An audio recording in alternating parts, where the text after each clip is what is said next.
Test 5. Listening Comprehension. The first part of the examination is a listening test that will assess your understanding of spoken English. The listening test has 3 parts. There are 50 questions. Mark all your answers on the separate answer sheet. Do not make any stray marks on the answer sheet. If you change your mind about an answer, erase your first answer. Part 1. In this part of the test, you will hear short conversations. From the 3 answer choices given, choose the answer which means the same thing as you hear, or that is true based on what you hear. For problems 1 through 18, mark your answers on the separate answer sheet. No problems can be repeated. Please listen carefully. Do you have any questions? Question 1. Should we take the subway? No, it's only 2 blocks away.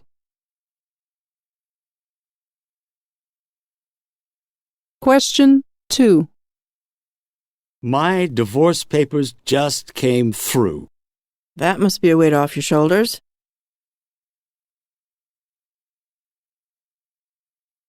Question 3. Did you go to the Springsteen concert last night? The last ticket was snapped up in front of my eyes.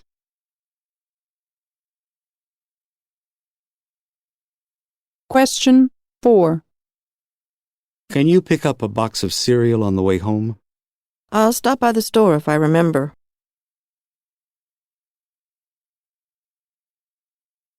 Question 5.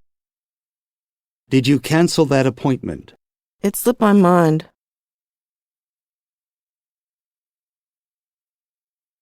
Question 6. Do you have your own apartment? No, I live on campus.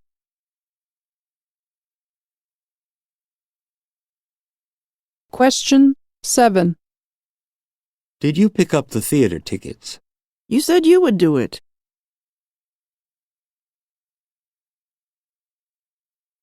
Question 8. What about eating here? It looks like a dive.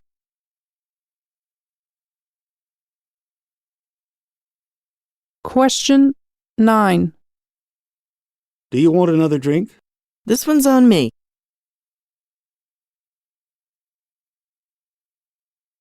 Question 10. Do you want to try out that new restaurant? I'd rather order a pizza.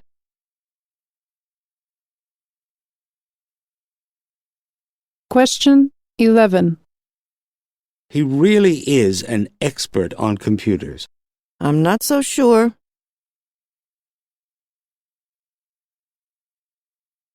Question 12. What took you so long? The parking garage was crammed.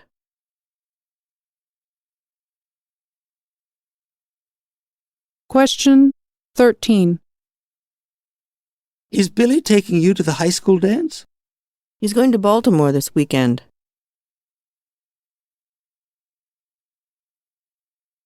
Question 14. What unique qualities would you bring to this job? I'm a great people person.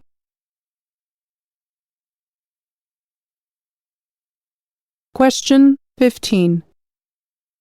What's wrong, Pop? I can't find my dentures.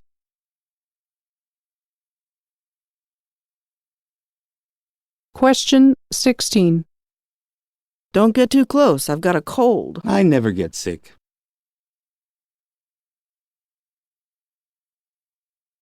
Question 17.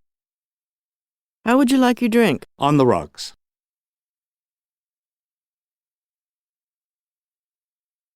Question 18. Stanley's in a jam again. How did you find out? His roommate told me.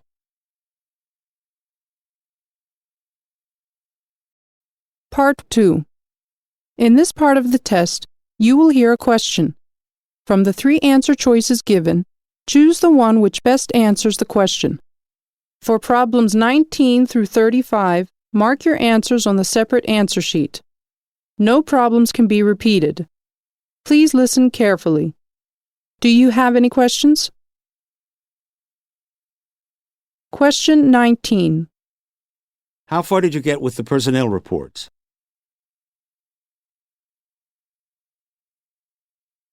Question 20. Do you want seconds?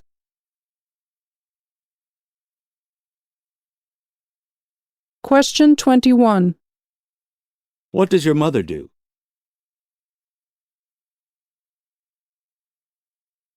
Question 22. Do you expect me to believe that?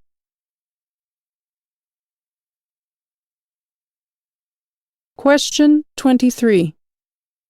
Did you catch that ball game last night?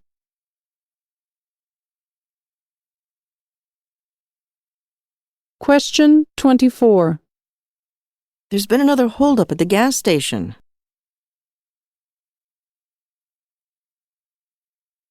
Question 25. What's eating you?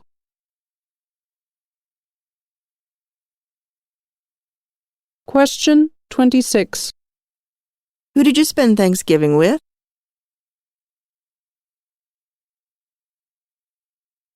Question 27. How much is a ticket to Baltimore?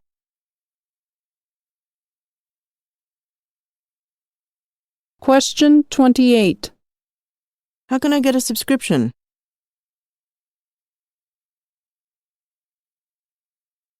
Question 29. She's in pretty bad shape.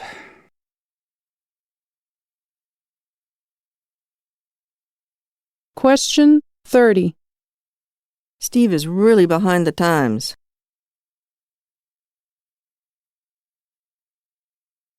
Question 31. That new hairstyle takes years off you.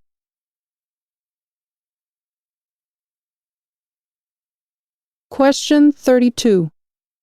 Where did you sit at the game?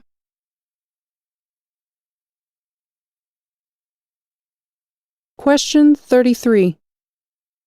Elizabeth stuck up.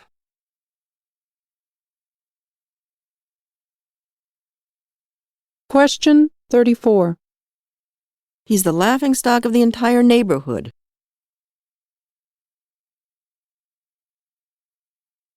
Question 35. He's on cloud 9.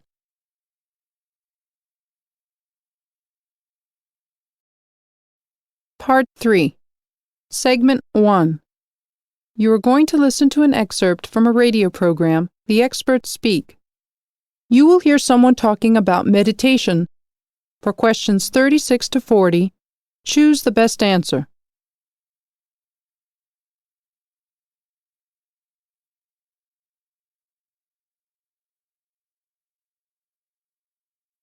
Do you meditate? Not really, but perhaps I ought to. For centuries, it was a secret known only to mystics. All religious traditions employed it to some degree, but in the late 20th century, it has become popular with people who have no religious inclination whatsoever. Western medicine has now confirmed what spiritual leaders have taught for years, that meditation is beneficial for your physical and mental health. What exactly do we mean by meditation? In many religious traditions, it simply means prayer. For Buddhists in particular, it means the act of giving your attention to only one thing, the act of focusing and calming the mind. This can involve anything from reciting a mantra, special words of spiritual significance repeated over and over, to merely closing your eyes and focusing on your breathing. This induces a feeling of tranquility and relaxation. Have scientists studied the effects of meditation on the body? Sure they have. The heart rate slows down, blood pressure is lowered, and concentration is improved. Oxygen is then pumped around the body more efficiently, the skin becomes clearer, and the eyes brighter. Research is currently underway into the effects of meditation on halting the progress of terminal illnesses such as cancer. Indeed, meditation techniques are now being incorporated into many treatment regimes. Patients close their eyes and focus on a beam of white light enveloping the part of the body which is affected. By breathing rhythmically and focusing positively on the affected area, many tumors diminish and, in time, disappear altogether. That's very encouraging. As meditation can help to lower blood pressure and reduce stress, it is also a useful tool for patients recovering from heart disease. Listening to music which incorporates the sounds of nature, such as waves crashing on the shore or birds singing, can also induce a meditative state. It has been found that hospitals which incorporate these ideas into treatment programs have a higher rate of success than those using conventional treatments alone. I should try meditating. You already have. Human beings naturally enter a state of meditation several times a day without even being aware of it. Every time you gaze out of a window, stare absent-mindedly into space, or daydream, you are meditating. The trick is to be conscious of when you are doing this, to focus on your breathing and allow yourself to relax completely.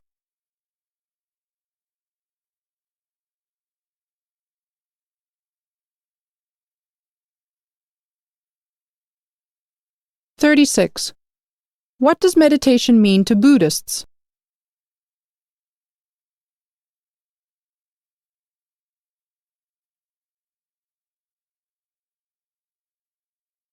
"37. What effect does meditation have on the body?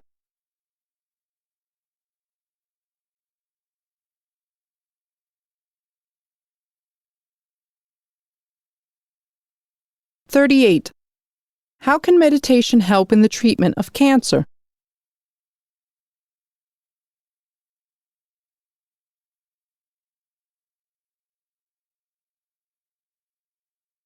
"39.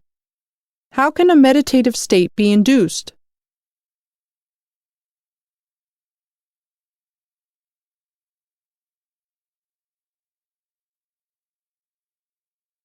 "40. When do humans unwittingly enter a meditative state?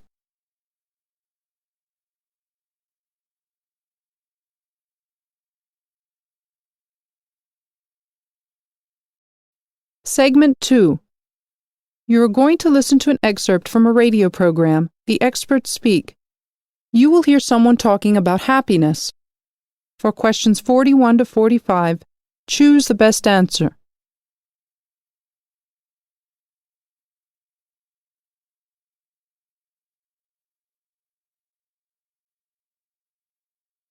Life, liberty, and the pursuit of happiness. This is the cornerstone of the United States Constitution. Everybody wants happiness, but who knows how to get it? You can't buy it, and you can't steal it. But there must be ways to become happy. Happiness is notoriously hard to measure. Millions of dollars are spent every year on research into crime, disease, and a whole host of other causes of human misery. But how to obtain happiness is usually left off the list. Some clues about happiness do exist, though. We know, for instance, that a basic smattering of material possessions is a necessity, but beyond that, more possessions don't mean much of anything. Americans are about twice as wealthy as they were 35 years ago, but surveys show them to be no happier, and in many cases, less so. Unsurprisingly, people with a partner are generally happier than those who are single, and healthy people are happier than the sick. Oddly enough, though, disabled people tend to have about the same level of happiness as the rest of us. This illustrates that happiness is relative. If we find something that gives us pleasure, like eating chocolates or playing exciting sports, we may become addicted to it, and it can cease to be a source of happiness. According to a psychologist, people become addicted to things because they don't know how to enjoy themselves. A reason for our problems with happiness is that we have a naive belief that happiness means nothing ever goes wrong. But of course, this is ridiculous. In order to attain a state of happiness, people must realize that difficult events are unavoidable and that they must be dealt with. We should also bear in mind that whatever is wrong with our lives, a nasty boss, an unfaithful partner, there are still many moments in everyday life that can be enjoyable. A pleasant smell, a good memory, or just looking at something pleasant can trigger the mechanism in the brain which makes us happy. So, maybe it's worth concentrating on the little things in life to induce a feeling of happiness rather than expecting life to be one big merry-go-round.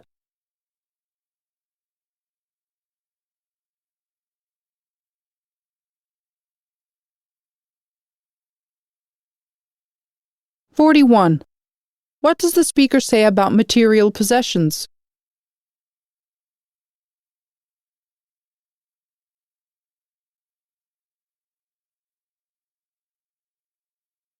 (42) What does the speaker suggest about happiness?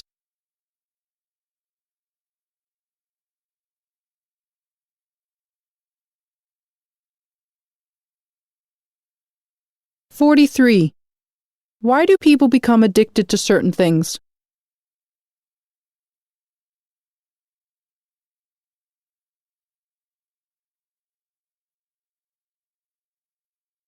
(44) What does the speaker say that people mistakenly believe?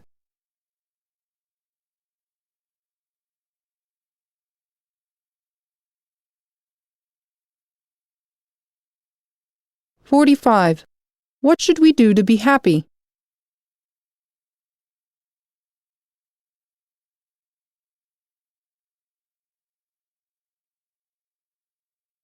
Segment 3. You are going to listen to an excerpt from a radio program, The Experts Speak. You will hear someone talking about personology. For questions 46 to 50, choose the best answer.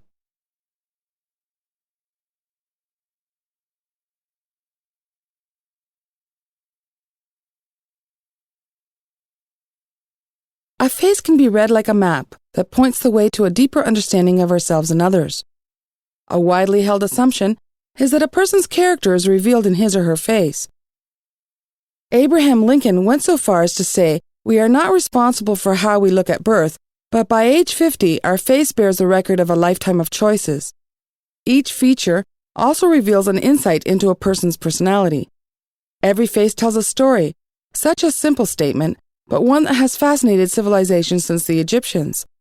Personology, the study of the human face, has its roots in early Egyptian research that studied body and facial structure to identify behavioral variations. Socrates himself selected his pupils using personology principles, and Aristotle furthered these studies. In the late 1930s, a judge by the name of Edward Vincent Jones began to correlate personality traits by identifying their physical markers and the specific behaviors attached to each trait. Prisoners who appeared in Jones' courtroom found a judge who had already guessed with great accuracy the crime of which they were accused. Soon, he began teaching his friends this skill and eventually started teaching classes on the subject. In the decades following, Robert L. Whiteside studied and worked with Jones at the Personology Foundation of Los Angeles. In the 50s, Whiteside formed a team of personologists who validated the 68 basic traits found primarily in the face, head, and hands within a 1% level of error. The personology profile is a comprehensive language for learning about ourselves. Through it, you can tune into your learning, thinking, expressive, and perceptual style, feelings and emotions, values, desires, and interests. It is a documentation of your own trait patterns and their interactions that release your innate talents and skills, a documentation presented to you in simple language that will allow you to put this knowledge to use. The personology profile provides you with a self-portrait that is uncannily accurate. Many people claim that the profile recognizes them in entirety.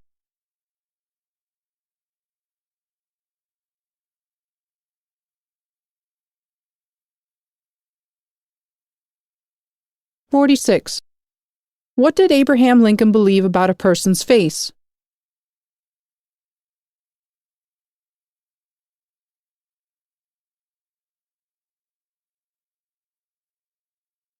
(47) How did Socrates use face reading?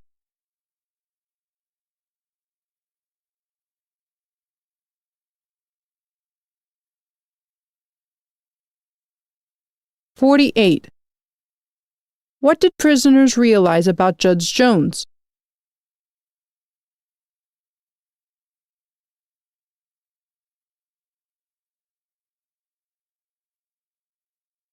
(49) When did Whiteside form a team of personologists?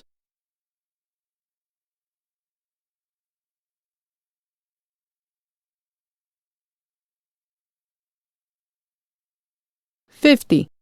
What is the speaker's attitude towards personology?